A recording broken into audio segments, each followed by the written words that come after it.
Bon, alors ici, on fait 5 plus 6, ça fait... Hey, là! Je veux pas avoir l'avion qui revole, là. 5 plus 6, ça fait 1. Hey, là, ça marche pas pantoute.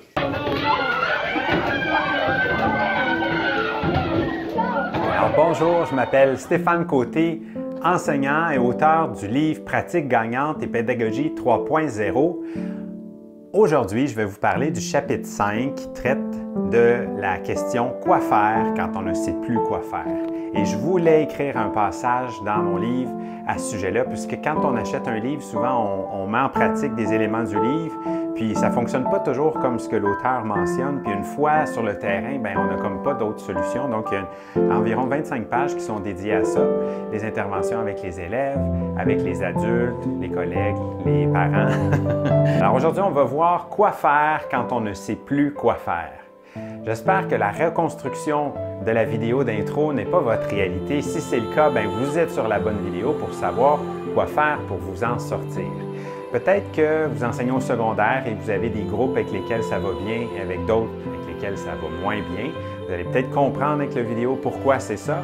Ou encore, vous avez hérité de cette classe-là, par chance ou par malchance en début de carrière. Et ça m'est arrivé. Donc, la scène qu'on a vue, j'ai vraiment vécu ça au début. Ça n'arrive pas à tous les enseignants. Donc, si jamais c'est votre cas, voici comment nous allons voir, comment nous allons comprendre un peu ce qui se passe. Dans un premier temps, on va voir au niveau de l'enseignant, donc peut-être les étapes préliminaires. Donc, si vous vous reconnaissez dans ça, peut-être il va être temps de prendre action sur votre situation. Alors, peut-être la première étape, c'est quand l'enseignant perd son sourire. Et c'est très fréquent de ce temps-ci parce qu'on sent une surcharge de travail. Donc, si c'est votre cas, je vous invite à intervenir rapidement. Donc, si l'enseignant perd son sourire et qu'il ne s'en rend pas trop compte, il va passer à la deuxième étape. La deuxième étape, c'est souvent une étape où l'enseignant va passer à un mode de marchandage ou encore de manipulation. Donc, on va entendre des enseignants qui vont dire « Écoute, là, c'est pas approprié ce que tu viens de faire, mais si tu te reprends, on va te laisser une autre chance, là, puis tu n'auras pas la conséquence. » Ou encore, il va dire « Ah, ben là, gang, je sens que ça ne vous tente pas trop de travailler. Si on continue encore, ben je vais vous donner une vidéo. On va faire un temps libre à la fin de la journée. » Si ça va un petit peu moins bien encore, bien, en fait, peut-être que l'enseignant ne va pas adresser certaines situations. Puis par certaines situations, il y en a 3 qui sont principalement les plus importantes. En fait, on a les conflits. Donc, s'il y a des jeunes qui arrivent de la récré ou de d'autres moments entre les cours, puis qui viennent vous voir et qui vous demandent de régler le conflit et vous ne les réglez pas, vous dites « Ah, ça ne m'appartient pas, moi j'enseigne les maths, rentre dans le cours ». S'il y a des situations sociales qui ne sont pas adressées, donc des élèves qui discutent entre eux, des élèves qui perturbent la classe puis que vous n'intervenez pas, ça va créer des problèmes. Et encore, si on a des élèves qui sont désengagés, donc qui font rien à leur place, on va voir qu'est-ce que ça va créer comme conséquence. Donc, si on pousse encore un peu plus loin pour se rendre jusqu'à la situation cacophonique qu'on avait tout à l'heure, bien, l'enseignant va basculer en mode de réaction. Donc, si vous sentez dans le mode réactif et tout vous achale, vous sentez que vous devez intervenir sur tout ce qui se passe dans la classe puis que tout ce que vous faites ne fonctionne pas, bien, dites-vous que vous êtes sur le bord peut-être de vivre la classe qu'on a là. En fait, si vous vous surprenez en train de crier ou si encore vous faites des expulsions surprises, donc là, vous sentez que vous n'avez plus vraiment de ressources pour avoir une empreinte sur le groupe et vous êtes porté à expulser des élèves pour des raisons peut-être pas tout à fait pédagogiques, bien, vous êtes sur le bord d'arriver dans la zone très dangereuse. Alors, on va voir maintenant ce que chacun de ces éléments-là veulent dire pour les élèves. Donc, du point de vue de l'élève, qu'est-ce que ça veut dire? Donc, si un enseignant perd son sourire, bien, les élèves vont sentir que l'adulte fait plus souvent d'interventions, peut-être sous forme de menaces, ou encore les élèves vont se retrouver dans des situations où ils vont essayer d'éviter les conséquences. Donc, ça va créer une petite fébrilité dans la classe. Donc, c'est important, votre sourire. C'est très important, et pour vous, et pour le soutien dans la classe. Si vous tombez dans la méthode manipulation, bien, en fait, les élèves, ce qu'ils vont apprendre, c'est qu'ils peuvent éviter plein de choses par la discussion. Donc, ils peuvent éviter de travailler en essayant d'argumenter avec vous. Ils vont essayer d'éviter des conflits en vous disant « laissez-moi une chance », puis là, vous lui laissez une chance, puis là, l'élève réalise finalement qu'il n'y a peut-être plus de cadre là, dans la classe. Donc, ça va créer plein de répercussions aussi au niveau des élèves qui vont constamment s'essayer. Vous allez dire, ben moi, j'offre plein de chances de se reprendre, puis les élèves, au lieu d'en profiter, ben je sens qu'ils essayent de tirer le maximum de jus de moi. Alors, c'est peut-être ça qui se passe. Si les situations sont non adressées, bien là, c'est la crédibilité. La crédibilité, c'est le nombre de points virtuels que l'élève vous attribue. Et en fonction des demandes que vous faites, si l'élève vous attribue beaucoup de points de crédibilité, disons 1000 points, et que là, vous lui demandez une tâche qui lui demanderait 700 points, mais vu qu'il vous en accorde 1000, il va s'engager. Toutefois, si plusieurs situations ont été non adressées, vous avez peu de points de crédibilité. Donc, vous allez exiger des choses, puis les élèves vont rouspéter, ne vont pas obtempérer. Restez jusqu'à la fin parce que là, je vais vous donner des points, 3 trucs bonus pour gagner 1000 points instantanément et très rapidement avec vos élèves. Alors, si vous êtes tombé dans une gestion de classe qui est plus réactive, bien, au niveau des élèves, vous allez être imprévisible. Certains comportements vont être acceptés ou vont passer sous le radar, alors que d'autres vont déclencher chez vous une grande réaction. Et pour le point de vue de l'élève, vous allez être très, très, très imprévisible. Et ça va créer beaucoup d'effets pervers, donc une espèce de frénésie où les élèves ne savent plus comment agir. Et s'ils ne savent plus comment agir, bien, ils vont être portés à avoir des comportements dérangeants dans la classe. Enfin, si vous faites des cris ou si vous expulsez des élèves, c'est sûr que l'expulsion va parfois vous donner un sentiment de leadership. Les élèves vont dire « Oh là, on a dépassé les limites », mais s'ils voient que ça se produit trop souvent, bien, ils ne respecteront juste plus là, ce qui va se passer. En fait, on s'engage avec les personnes que l'on admire. Et là, je vais vous donner des trucs que j'aurais aimé avoir en début de carrière pour être équipé pour faire face à certains groupes. Et ces trucs-là, je les ai aussi redécouverts il y a 5 ans parce que des fois, il y a des cohortes qui sont créées, des élèves, des éléments qui n'auraient peut-être pas dû se replacer ensemble puis qui sont placés ensemble et qu'on se retrouve à devoir gérer ça. Donc, les outils qui vont être là vont être très, très, très efficaces. Donc, si les élèves créent une situation qui déborde et que votre leadership n'est clairement pas établi, la première chose que vous devez faire dans votre cible, c'est de regagner le contrôle. Dans un premier temps, vous devez replacer les pupitres en rang d'oignon. Ça peut être fait pendant une récréation. Donc, les élèves quittent. Quand ils reviennent, ils sont surpris parce que la classe a été changée. Si vous ne savez pas comment les placer, vous ne voulez pas vous casser le bessic, placez-les en ordre alphabétique. C'est très rare que 2 bombes ont des noms de famille qui se suivent. Je ne sais pas pourquoi, mais c'est vrai que ça fonctionne. Dans la situation de la vidéo, quand je me suis retrouvé dans cette classe-là, à la fin de la journée, je voulais enlever toutes leurs munitions. J'ai donc aussi vidé les pupitres pendant la récréation. Quand ils sont revenus, il n'y avait plus aucune chose sur leur pupitre, ni dans leur pupitre. Donc, premièrement, un contrôle physique. On place les élèves en rang d'oignon. Et on va établir aussi des règles qui vont être claires. Alors, dans un deuxième temps, afin de démontrer notre contrôle, c'est qu'on va devenir proactif.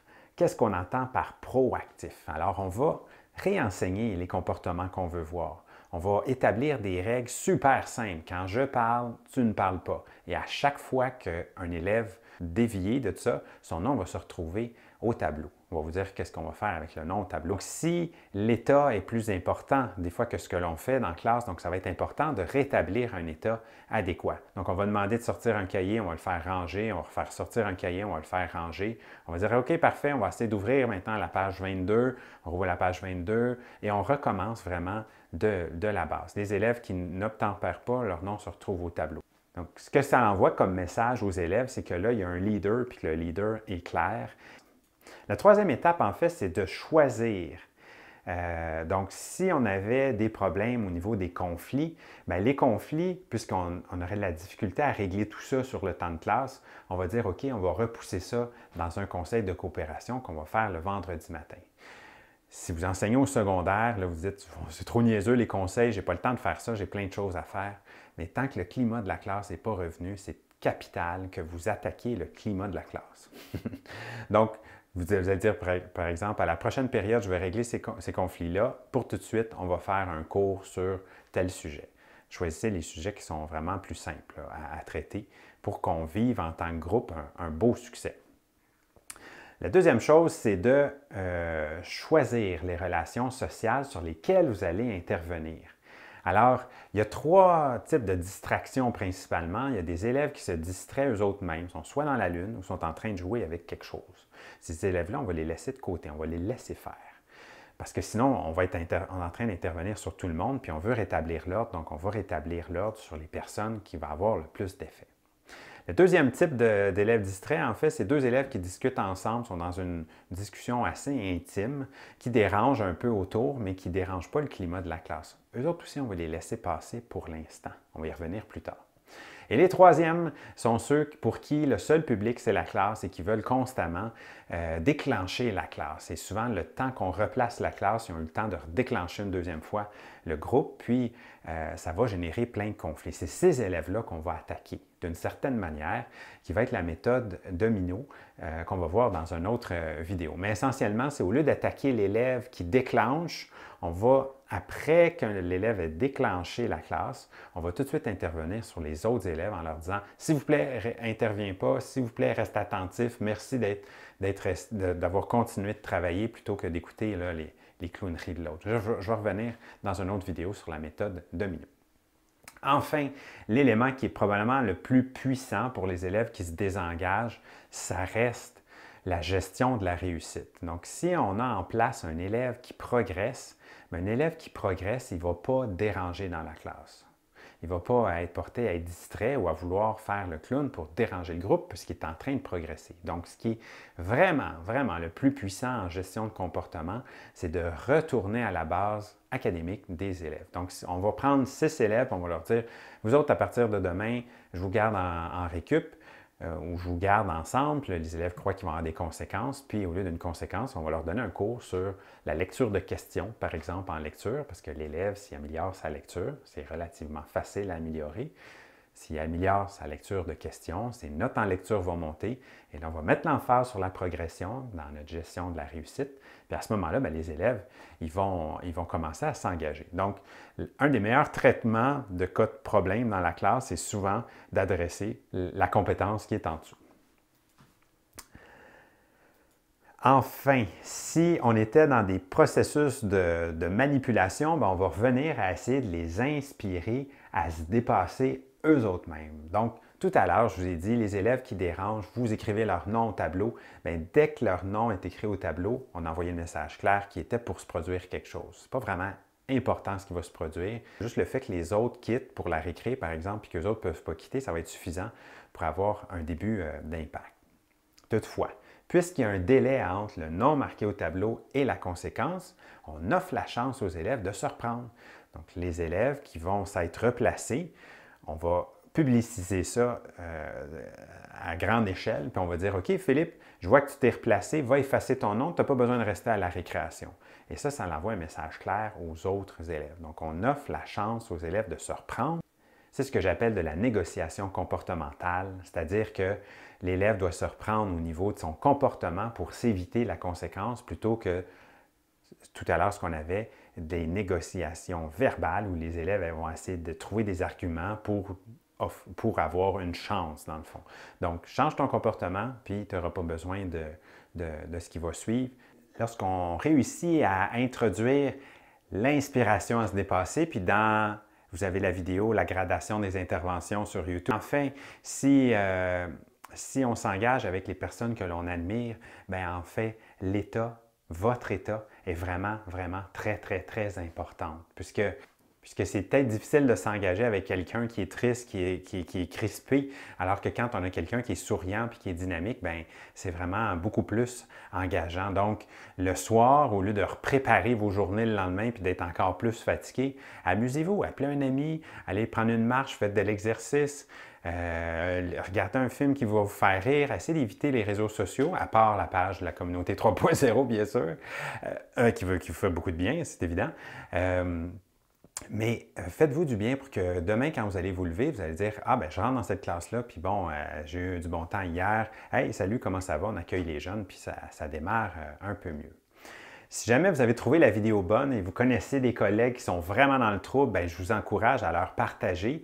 Il y a des trucs là-dedans qui vont être capables de mettre en place rapidement puis qui vont voir un changement aussi. Et si ça vous intéresse d'approfondir le tout, il y a bien sûr le livre qui coûte moins cher qu'une sortie au spa. Donc, je vous avais promis un bonus au niveau de la crédibilité. Donc, comment faire pour quand trois manières faciles, vous allez obtenir beaucoup d'engagement de vos élèves. Donc, plusieurs élèves vont vous accorder des milliers de points qui vont faire que quand vous allez revenir dans la classe, vous allez avoir un bon succès. Alors, le premier, un petit peu plus long à déployer, ça reste la gestion de la réussite. Et souvent, on s'intéresse à la gestion de classe parce qu'un élève qui dérange, quand on le traite sous l'ordre d'une intervention au niveau des comportements, bien, on a souvent de la difficulté à avoir de l'effet sur cet élève-là. Mais si on réussit à changer ses résultats scolaires, donc à produire une progression mesurable, puis de commencer à dire « Hey, tu as progressé de plus 10 plus 12 qu'est-ce que tu as fait? C'est le fun, wow, c'est quelle stratégie que tu as mis en place? » Donc à ce moment-là, l'élève, quand il va rentrer, puis qu'il va rentrer dans son cours de lecture, par exemple, dans lequel il vient de vivre une progression avec vous, dans une évaluation formative qui ne comptait pas, bien là, à ce moment-là, l'élève, il va se dire « Hey, c'est le fun, je sens que je réussis puis que c'est plus payant d'être à mon affaire que de déranger puis de faire rire la classe. » Le deuxième, qui est super payant et que peu de profs qui font ça, en fait, et là, il faut avertir les spécialistes. Si vous êtes au secondaire, vous avertissez vos collègues.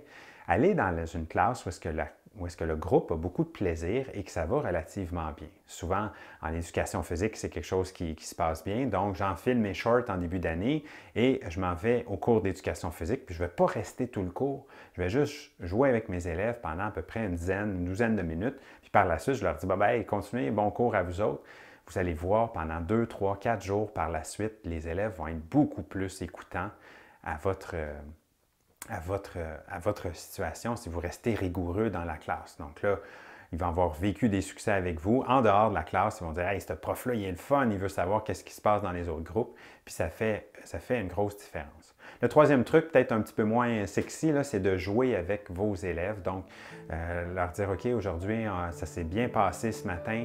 On va aller jouer 15 minutes au soccer dehors. » Et c'est très important que vous jouez avec les élèves. Il ne faut pas que ça soit du temps libre. Il ne faut pas que ça soit une vidéo non plus parce qu'ils ont bien travaillé. Il faut que ça soit quelque chose dans lequel vous allez jouer avec les élèves. Ça peut être un tournoi d'échecs dans lequel vous allez participer. Et si vous n'êtes pas convaincu encore que le groupe est suffisamment stable pour réaliser ça, bien, faites-le 15 minutes avant la fin de la journée, puis vous dites « Hey, c'est le fun, on a vécu, c'était trop court, on a eu du plaisir. » Bien, moi, comme prof, j'enregistre que j'ai eu du fun, puis bien, on va pouvoir le remettre en pratique dans les journées qui vont suivre. C'était quoi faire quand on ne sait plus quoi faire et quand on travaille sur notre crédibilité, bien, on a un effet monstre. Je m'appelle Stéphane Côté. Je vous invite à participer, à vous joindre à la communauté 3.0.